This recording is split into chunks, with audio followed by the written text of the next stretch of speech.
ایک شخص اندھیری رات میں فجر کی نماز پڑھنے کے لیے گھر سے نکلا۔ اندھیرے کی وجہ سے اسے ٹھوکر لگ گئی اور وہ منہ کے بل کیچڑ میں گر گیا۔ کیچڑ سے اٹھ کر وہ گھر واپس آیا اور لباس تبدیل کر کے دوبارہ مسجد کی طرف چل دیا۔ ابھی چند قدم ہی چلا تھا کہ دوبارہ اسے ٹھوکر لگی اور وہ دوبارہ کیچڑ میں گر گیا۔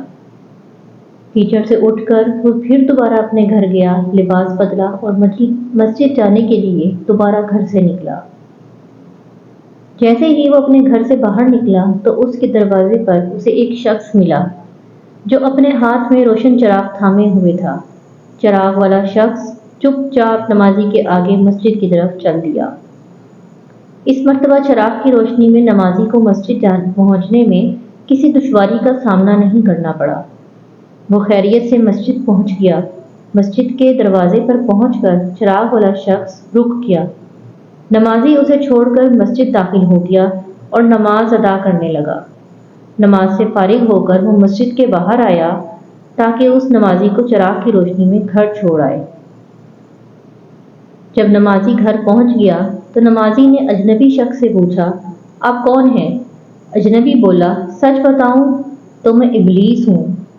نمازی کی تو حیرت کی انتہا ہی نہ رہی۔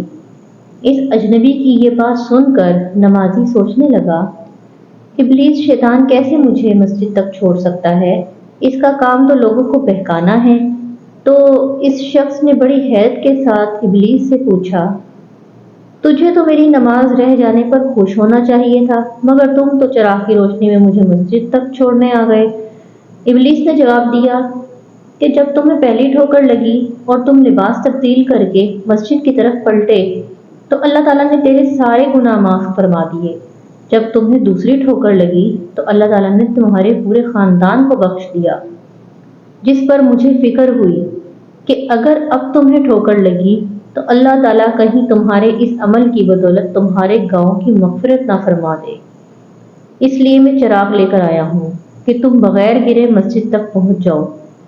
اس شخص نے جیسے ہی یہ بات سنی تو اس نے اللہ تعالیٰ کی بارگاہ میں اپنا سر جھکا کر اللہ کا شکر ادا کیا۔ تو دوستو، یہ ہے ہمارے رب کی شان۔